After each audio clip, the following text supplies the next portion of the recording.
Look, I don't know how many of you guys are on Twitter. I don't know if Greg Anthony is listening to this, but let me make this really, really clear. Cole Anthony had a really good rookie season last year with all the circumstances and all that. Has been incredible this year, all-star worthy, might I possibly suggest. The team's record probably will prevent that. And nothing I say otherwise will change that. Cole Anthony's really good. And like I said on yesterday's podcast, he is clearly making himself a presence in the Magic's future and this young team's future. And that's really, really exciting. So let's talk more about how great Cole Anthony is on today's episode of Locked On Magic.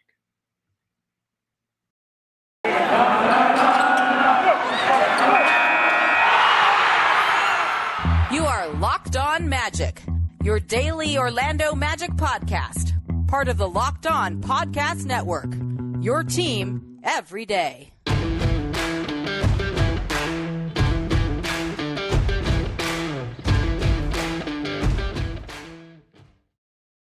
And you are indeed Locked On Magic. Today is December 3rd, 2021. My name is Philip Rossreich. I'm the expert and site editor over at OrlandoMagicDaily.com. Of course, find me on Twitter at PhilipRR_OMD.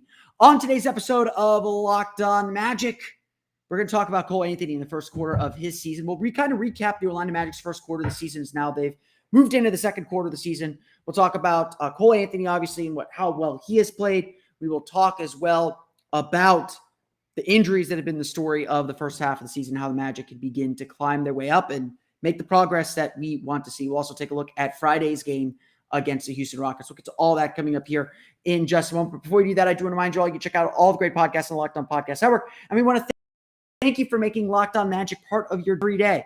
No matter when you listen to us, whether it's first thing in the morning or first thing when we come out, whether it is at work, on break, at lunch, on your workout, on your way to the game, on your way home, whenever. We truly appreciate you making Locked On Magic part of your day every day.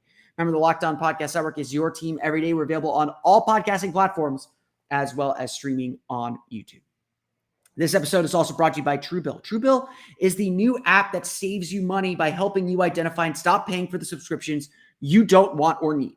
And can even negotiate better deals on those you want to keep. Check it out today at TrueBill. So, if you missed it or you didn't get the reference in the intro, but one of my favorite quirky, terrible Magic factoids that's out there is that the Orlando Magic have not had a guard or wing player, so non-center essentially, average 20 points per game or more in a season since Steve Francis in the 2004-2005 season. He averaged 20.2 points per game. Cole Anthony currently is at 19.9 points per game. That would be, I think Jameer Nelson hit 19.9 in, there's been a few that I gotten close. Jameer Nelson, I think, hit 19.9 in 2009. Hedo Turkoglu was at 19.8 or 19.7 in, I think it was 2005 or 2006. I think it was 2006 or 2007, somewhere, maybe 2008, somewhere there. Hedo Turkoglu hit it once. Jameer Nelson hit it once, but no one got to that mythical 20-point per game mark. And so I was talking with the blog father himself, Evan Dunlap, and I noted something that I have said fairly numerous times. This isn't the first time I've said it. I know I've said it on this show, that I believe Jalen Suggs is probably the most talented and most hyped prospect, most hyped guard prospect the Magic have drafted since Penny Hardaway back in 1993. Essentially, all these stats that all these facts and figures we're putting out there is to say that, yes, the Magic have been a center-oriented team for much of their franchise's history, but the Magic have not had a lot of luck drafting guards, bringing guards into the fold, and developing guards into quality scorers, into high-level scorers in this league. And again, that's honestly, the 2009-2010 Magic team struggled because they didn't have that score. The 2009 team, I think, took that leap up because of Jameer Nelson, in addition to Dwight Howard. The Magic brought in Vince Carter to be that kind of go-to scorer late in the game, the kind of guy that finishes games in playoffs when Dwight Howard can't touch the ball because he can't hit free throws. Hello, Game 4 of the 2009 Finals. That stuff's important. In the playoffs, you need guys who can handle the ball and score, period. And the Magic haven't had that. So Greg Anthony, former NBA player, NBA TV analyst, and father to Cole Anthony, took one of my tweets on @OMagicDaily and, defended his son, which he absolutely should do. And all of his points are 100% valid. Last year, Cole Anthony was at the disadvantages all rookies were of not having a summer league, not having a full training camp, going through the COVID season, which was a complete disaster on several levels, but just a completely unfair to rookies. Not only that, he was thrown directly into the fire as a rookie, 6 or 7 games into his career, thrown into the fire as a starter because of the Markelle Fultz injury. Not only that, Cole Anthony suffered a rib injury that caused him to miss 20-plus games.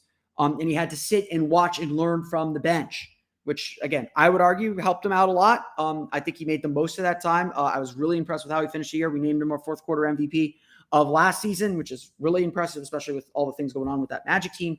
Cole Anthony had a really nice rookie year, ended up having a really nice rookie year, and we obviously had big expectations for what he could do this year. And then again, as Greg Anthony mentioned as well, and again, very valid point, very important point, a point that I also made yesterday on yesterday's show when talking about Cole Anthony. Cole Anthony entered college as one of the top 5 high school prospects in his class.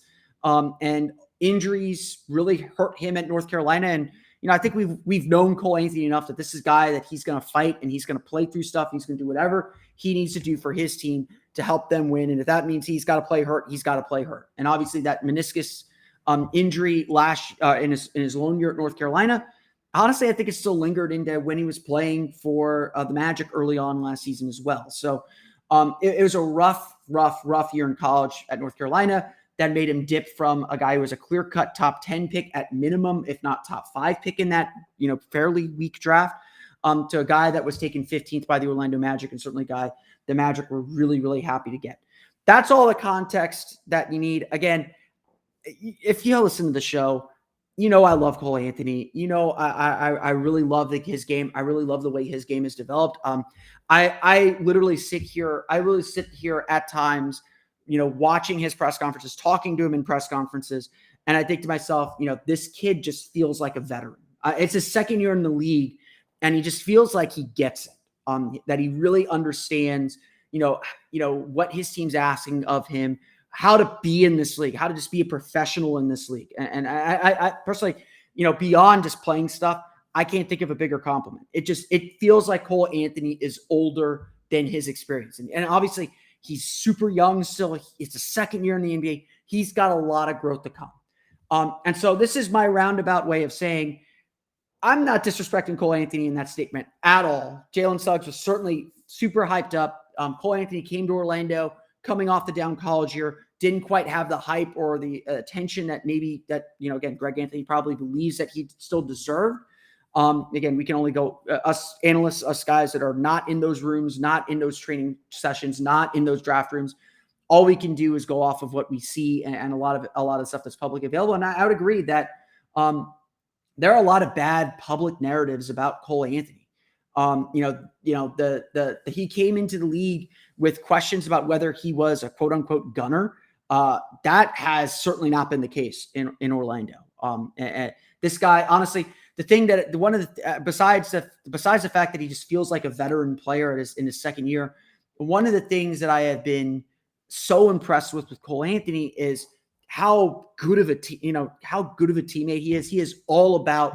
He holds himself to a really high standard, which again can be to his detriment at times. I think both Steve Clifford and Jamal Mosley have tried to get him to cut himself a little bit of slack, to recognize the good things that he has done. But he holds himself to a really high standard, and he is all about being in his teammates' corner. This kid loves his teammates. You can feel the genuine joy. Like, go watch the video that the Magic put out today, joking about who would wear the Kyle Kuzma sweater. And when Cole Anthony walks up with RJ Hampton, like you feel the camaraderie that's already there. This guy is all about his team and all about the right things. And right now, for this rebuild, for however long it's going to last, for whoever's going to eventually be that number one guy, and it could be Cole Anthony. The way he's been playing certainly feels that way. Having a guy like Cole Anthony is a glue that can hold this team together. And undoubtedly, this team is made better by having Cole Anthony on the floor. All of that stuff is among the many reasons that Cole Anthony is our MVP of the first quarter of the season. Through the first 21 games of the season, Cole Anthony was simply the best player on the floor for the Orlando Magic, and it was not close. Again, this is a guy that just exudes confidence. And you just look at the way that he grew.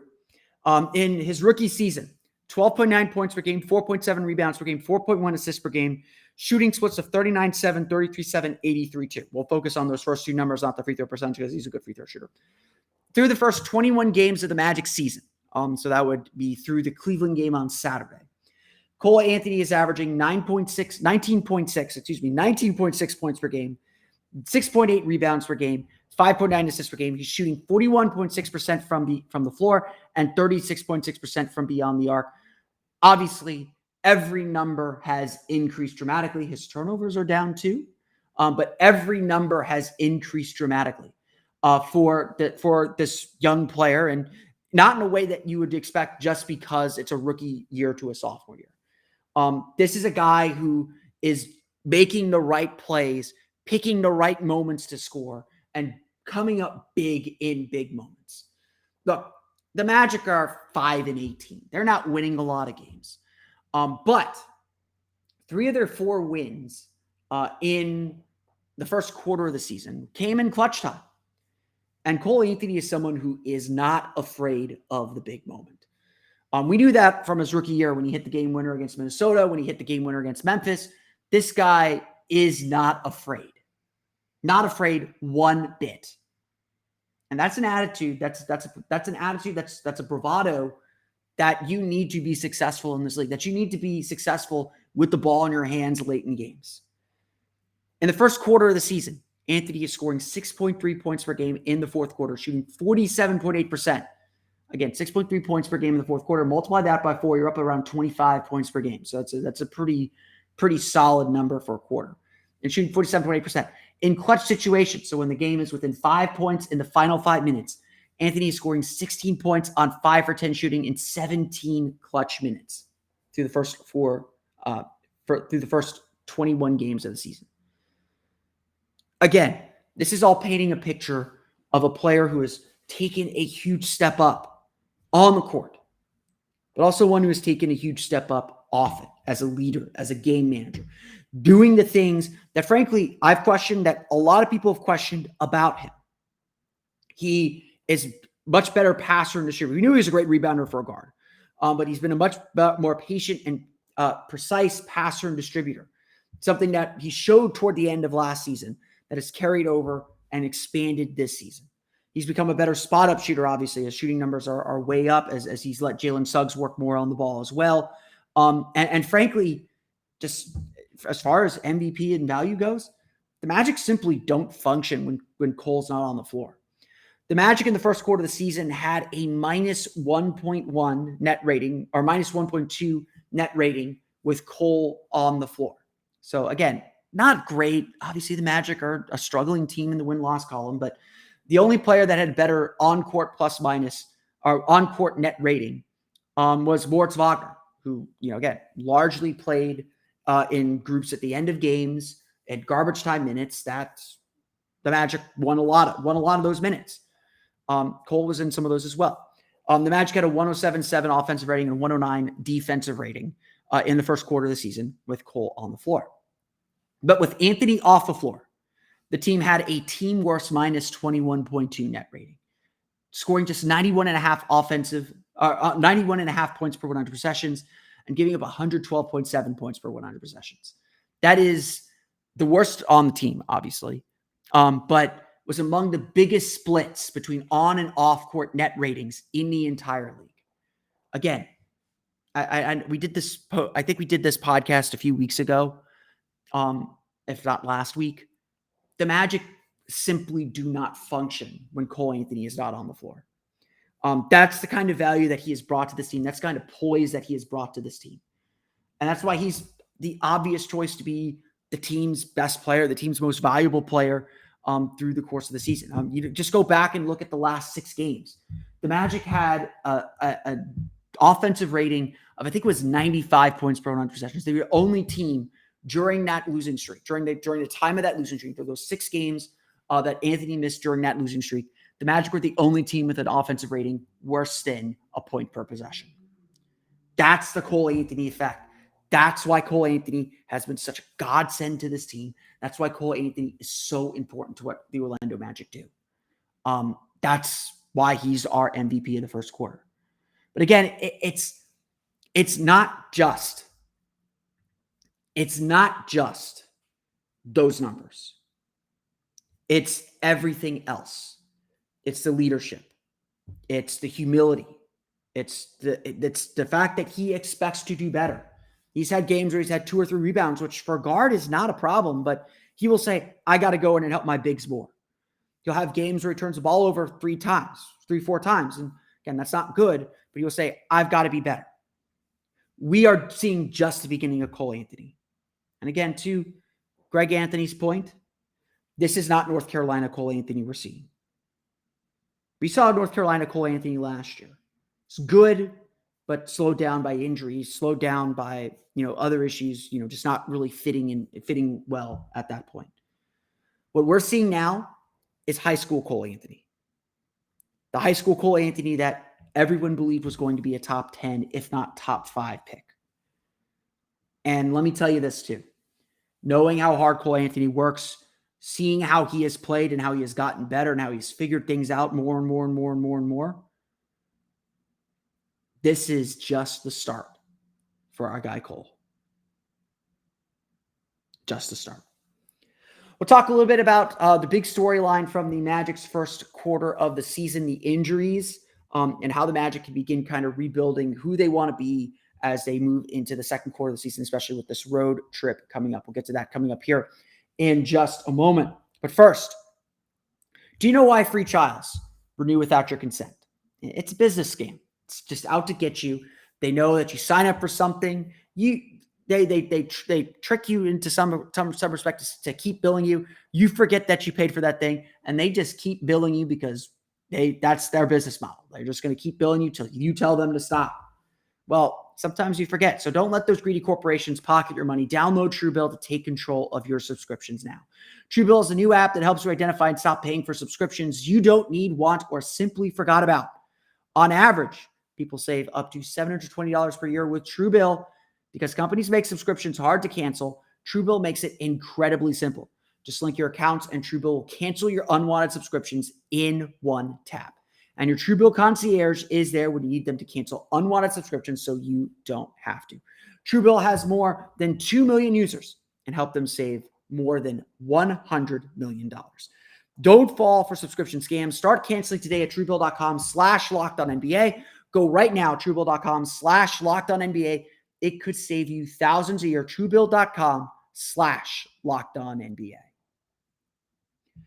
We want to thank you again for making Locked On Magic part of your day every day, whether we're your first listen of the day, whether you're listening to us at work, on the road, at your workout, on break, at lunch, on your way home, on your way to the game, wherever you're listening to Locked On Magic. We truly appreciate you making Locked On Magic part of your day. You can find us wherever you download podcasts, as well as streaming on YouTube. Like I said, we're at like 230 subscribers now on YouTube. Our goal is to get to 300 by Christmas. That'd be a great Christmas gift. We'll be planning some pregame shows, especially with the team out on the West Coast. We'll help you stay up. We'll do some Magic after dark.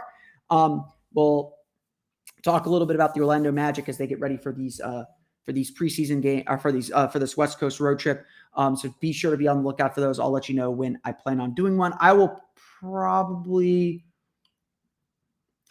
do one Wednesday before the Sacramento game. That would be my best bet. We'll probably go at around 9:30, 10 o'clock. I forget when that game is, but we'll go a half hour before the game, talk about the Magic as we get ready for the big game against Sacramento. So you have that to look forward to. You can only get that on the YouTube channel. So subscribe. I can't talk today. So subscribe to get the latest. But let's also talk a little bit about the first quarter of the season in general. Today's going to be our first quarter of the season sort of day. We talked about Cole Anthony, our team MVP so far, but obviously his absence was a big storyline, as has been the absence of several players. Well, technically it happened the second quarter of the season. Jalen Suggs now out for at least 2 weeks, probably longer, probably at least 4, if not longer than that. The Magic have been dealing with a ton of injuries, and it has been the story of the season so far. Obviously, there's the big two injuries of Jonathan Isaac and Markel Fultz. We do know that Markel Fultz is starting to do some contact drills. He's working out with the Lakeland Magic. I doubt that he's traveling with the Magic on this road trip, but it does appear that Markel Fultz is inching his way closer, and I'm sure the Magic will reevaluate him and see where he's at or get reports on him as they're out on the West Coast trip for when they get back home. When he'll return, who knows? Who's to say? Most of us are kind of projecting around Christmas will be the time. So we're still a little ways away from Markel Fultz. Jonathan Isaac does not appear to be doing contact drills quite yet. So he might be a little bit longer. But again, those guys have missed the entire season. So I have Michael Carter-Williams and Etuan Moore. Michael Carter-Williams recovering from off-season surgery. Etuan Moore dealing with an injury that he got in training camp or in preseason that he has not quite shaken. So injuries have been the story. And in fact, the Magic have missed more games to injury this season than any team in the league. Chuma Okeke missed 6 games at the beginning of the season with a bone bruise in his hip. Gary Harris missed some time. He was supposed to start on opening night, but was a late scratch. Missed some time early in the season. He's had to come back as well. There's been little knocks that you expect during the course of the season, but the fact that the Magic have had 4 players and frankly 4 relatively key players, 2 certainly starters, 1 expected reserve. The Magic have had some key players miss a lot of time, and the Magic are, for the second straight year, lapping the field in games missed. And that didn't even get into the 6 games that Cole Anthony missed where the Magic just absolutely stunk, for lack of a better term. Injuries have been the story, and getting healthy has been the challenge. As I noted after Monday's game, it's really hard to evaluate this young team with all the injuries they've had, with all the guys that they have missed. It's hard to say exactly how this team wants to play, or even say, or even kind of look at the big picture and say, yes, the Magic are losing some of these games, but they're really losing these games in minutes with guys that they don't frankly care that much about, or, at least for big picture items, don't really care much about. I've kind of made this analogy, and it's something that I really believe. It feels like right now the Magic play 42 really good minutes. We have seen maybe one really strong 48-minute game from the Magic, and that was probably the win over the Knicks. And maybe the win or maybe the loss of the Nets in Brooklyn, not the one at home. But essentially, the Magic have 6 minutes where they're putting out lineups that are going to really struggle, that where they just don't have it and they're unable to stop the bleeding. And again, when this team is bad, they're really bad. Again, that's just kind of how it is. They've got to be playing really good, and they're really good. And honestly, this team is good when they play well. They have pieces, they have guys. We're seeing those outlines, we're seeing those shades, and all that stuff's really encouraging. We just need to see it more consistently. And again, young players struggle with consistency. That's just the way young players are wired. The Magic, though, are still trying to take those next steps, take that step forward, take that leap ahead. And obviously, that's still a huge challenge for this team. That's still a huge challenge for this team as they're trying to just make something of this season. Look, no one here is going to sit here and say the Magic are going to make the leap and make the playoffs. They're already 7 games out of the final playoff spot. And yes, I know the Magic were 5 games out with 31 to go when they went on the 22-9 run in 2019. This is not that team, although, again, there's still plenty of time to make a run. Right now, it looks like 500 is going to be the number to make the playoffs. So at 5-18, Orlando would have their work cut out for them. I'm an optimist. I want to have that carrot out there. The playoffs are probably beyond reach at this point. But you still want to see the team win because winning shows the progress you want. Wednesday's game against Denver showed the progress the Magic want to have. They want to be able to take that step forward. They want to be able to put those pieces together on occasion, and then, yes, build some consistency where they do it 2 out of 3 nights or 2 out of 4 nights, or 2 out of 5 nights. Just take those baby steps. I think Jamal Mosley's done a decent job this year. I think he's done a really good job kind of focusing on those little victories and trying to get the team to play in the moment rather than worry about the big picture or worry about the games themselves. Naturally, I'd like to see him coach the games a little bit more and play to the result a little bit more. But honestly, down 30 sometimes, I think he's done a good job, getting them focused, getting them to make a run, getting them to play hard to the end of the game. And again, maybe not win the game, but win a 12-minute stretch or win a 10-minute stretch. And Again, that's a moral victory. That's not something you absolutely want, but you're down 30. You can't, the only thing you can do about that is keep fighting. And I do agree with Coach Mosley that generally, there's been some exceptions, obviously. Generally, this team will keep fighting. Generally, this team will keep getting after it and keep trying to win games. And I think that's a really good sign. But right now, it's really hard to evaluate things because of all the injuries. And so, one of the goals for the second quarter of the season is to get healthy. Now, obviously, Jalen Suggs is probably going to be out for most of the second quarter of the season. We don't know when Fultz is going to be back. We don't know when Isaac's going to be back. Cole just came back from a sprained ankle. You hope that doesn't recur. Sprained ankles are tricky and relatively minor, but sometimes they aren't.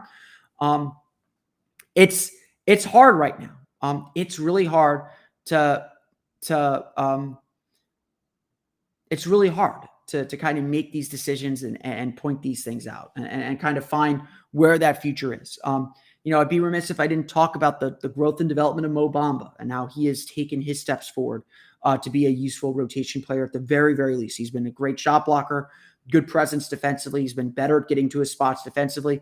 Offensively, he's been a little inconsistent, but other than that, he's been fantastic. Wendell Carter has been looking worth every dime of that contract that he signed, the 4-year, $50 million deal. He has been a great defender, as the last two nights have shown, and an improving offensive player with more confidence in that jump shot. In Wendell Carter, like a lot of these young guys, I think they have the right head on their shoulders. They understand the task. They understand their weaknesses, and they're trying their best to not necessarily cover them, but to make up for their weaknesses and to improve them. And obviously, this is just one step in the process. Franz Wagner has been a revelation as a rookie, a guy that a lot of us did not expect to be this good. He is this good. He's a lot of fun to watch and a really, really strong and solid player as well. There's a lot to like about this Magic team. The first quarter of the season, despite the record, and despite some of the concerns that we do have, and I think the competitiveness factor is a concern that I have.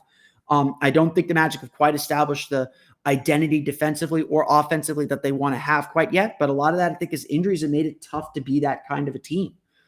They just don't have the depth right now to compete every night. And that's difficult. That's a difficult reality to live in. So it's definitely, there's definitely a lot to work on. And there's definitely a lot that this team can continue to improve on. And, I think the Magic are going to be taking steps in the right direction for sure. And I think the second quarter will be better than the first because now they have an understanding of what they're trying to do. Maybe there'll be some tweaking to make sure they do the basics better. And obviously, I think the schedule will lighten up a little bit. The Magic played the second hardest schedule and missed the most games due to injury. You do the math. There's obviously a lot of work the Magic have to do, and I think they are taking their steps to do it. We'll talk about Friday's game against the Houston Rockets coming up here in just a moment. But first, a quick word from our pals at Built Bar. This holiday season, grab the protein bar that tastes like a candy bar, even better than a candy bar. Built Bar, filled with so much holiday goodness, rich with decadent flavor, covered in chocolate, but amazingly low in calories, sugar, net carbs, and fat, and high in protein. Pretty much, you get the best of both worlds. It's delicious and healthy. It's chocolate and healthy. There's so many flavors to choose from, you'll have a hard time choosing. We have raspberry or mint brownie. Both are good. Cherry or double chocolate. Both are good. Cookies and cream or peanut butter brownie. Both are good. Built Bar gives you the extra fuel you need to bust down those mall doors and battle all the holiday shoppers. Or if you're just standing in endless shopping lines or at the theme parks or wherever, Built Bar can give you that extra something to keep you going. So throw one in your jacket or purse. You never know when you're going to need it because it's the season of peace and love. Don't bring up your favorite Built Bar flavor at family parties. People are so passionate about their favorite flavor, they will fight for it, and things could get a little out of hand. Or you could just exchange favorite flavors and spread the love and try your friend's favorite flavor. I promise you'll be good. Your friend might be Santa. Well, tell Santa to throw a few Built Bars in those stockings with so many flavors they'd make anyone's Christmas morning a happy one. Want to cozy up with something warm? Here's a holiday secret. Dip your Built Bar into a piping hot cup of chocolate. Let it melt a little and give your beverage a bit of that Built Bar flavor. Plus, you'll have a nice melty Built Bar to go with it. Be sure to have a couple napkins on hand. Like some of those marshmallow treats around the holidays, you need to get your hands on Built Bar Puffs. They're light, fluffy, and marshmallowy through and through. Different flavors, all covered in chocolate. Taste so good, you won't believe that they're filled with protein. Go to Built.com, use promo code LOCK15, and get 15% off your order. Again, use promo code LOCK15 for 15% off at Built.com. This is where I usually give my spiel that the first big road trip of the season, the first West Coast road trip of the season, is where we really figure out who this team is. I'm not going to give that spiel because I think this is a very, very different team than some of the teams the Magic have had recently. The Magic have had a lot of road trips. They're in the middle of the gauntlet right now. This is the toughest part of the gauntlet going out west, although the West is not as good as the East this year, which is strange to say. It's going to be a tough road trip. But, the Magic start off with what feels like a very winnable game against the Houston Rockets, a team that also has only 5 wins on the season, has had their fair share of struggles, and are probably better than their statistics actually point out. And in a game between two teams with 5 wins, you kind of throw out the stats just a little bit. The Rockets, though, among the worst teams in the league. And I'm looking at this now. The Magic no longer have the worst net rating in the league. Thank you, Oklahoma City, for being abjectly terrible against the Memphis Grizzlies and losing by 70. The Rockets are 27th in the league in net rating, minus 7.5 points per 100 possessions, 100.8 points per 100 possessions. They're actually worse offensively than the Magic, 108.3 defensive rating. They've been pretty good on that front. But their last 5 games, the Houston Rockets have really started to figure some things out. In their last 5 games, the Rockets are 2-3. The Rockets are 4-1 in their last 5 games with a plus 2.0 net rating, scoring 109.6 points per 100 possessions and 107.6 points allowed per 100 possessions. So the Rockets are on a little bit of a hot streak. And yes, Magic fans, I'm going to say it. The Magic are going to have a streak just like this one at some point this season. If they don't, I will be very, very concerned. Looking at the schedule, that's probably going to happen later in the season. I do think that the Magic are going to have a good stretch. They're going to put together some wins. The way the schedule's set up, the Magic have an easier schedule toward the end of the season than they do at the start. So be warned, the Magic are going to string together wins, much like the Houston Rockets are at this point of the season. Looking at the Rockets, though, they've got a lot of really good young talent. And while Christian Wood is now, I think, questionable with a sprained ankle for this game, they've got a lot of really fun talent. Jalen Green, obviously, Alperen Sengun has been good as well. Christian Wood's been leading the team in scoring. Missing him would be a big loss for them, but they got Jalen Green. Kevin Porter Jr. is actually going to be out, so they are going to miss a good chunk of their offense, but they got a lot of guys that just fill in. Jason Tate had a great rookie season, obviously. Alperen Sengun has been a really interesting piece as well. You go look at their last 5 games. It's been a lot of those. It's been a really balanced attack. Christian Wood with 15.4 points per game, 52.6% shooting. Obviously, he may not play on Friday. Jason Tate, 15.4 points per game as well from him, the combo wing forward. The Magic aren't going to be able to match up really well with him, with Mo Bamba and Wendell Carter. Kevin Porter Jr., again, is probably going to miss the game. Jalen Green's been in and out of the lineup. He's played only 2 of the last 5 games. This is a team that plays the way that you want young teams to play right now. They're energetic. They get after you. They don't let you rest. They don't stop. They kind of keep coming at you, and they've really started to figure some things out. They do hit threes at a decent rate as well. The Magic, obviously coming off a really nice game against Denver. They got their own star back in Cole Anthony. They're certainly capable of winning this game. It's a game that you should expect the Magic to win, even though Houston is playing well. The Magic have yet to put together a win streak. This would be a nice time to do it, especially with all the difficult games coming up on the road. Tip-off is at 8 o'clock from the Toyota Center as the Orlando Magic take on the Houston Rockets. But that's going to do it for me today. I want to thank you all again for listening to today's episode of Locked On Magic. You, of course, find us on Twitter at Locked On Magic. Subscribe to the podcast on Apple Podcasts, Stitcher, TuneIn, Himalaya, Google Play, Spotify, Odyssey, and all the fun places to download podcasts to your podcast-enabled listening device. You can find me on Twitter, of course, at PhilipRR_MD. And, of course, for the latest on the Orlando Magic, be sure to check out OrlandoMagicDaily.com. You can follow us there on Twitter at OMagicDaily. Now that you're done listening to us, go make Locked On Bets your second listen of the day, your daily one-stop shop for all your gambling needs. Locked On Bets, hosted by your boy Q, with expert analysis and insight from Lee Sterling. It's free and available on all platforms. Again, that's going to do it for me today. I want to thank you all again for listening to today's episode of Locked On Magic. For Orlando Magic Daily and Locked On Magic, this is Ross and Mike. We'll see you all again next time for another episode of Locked On Magic.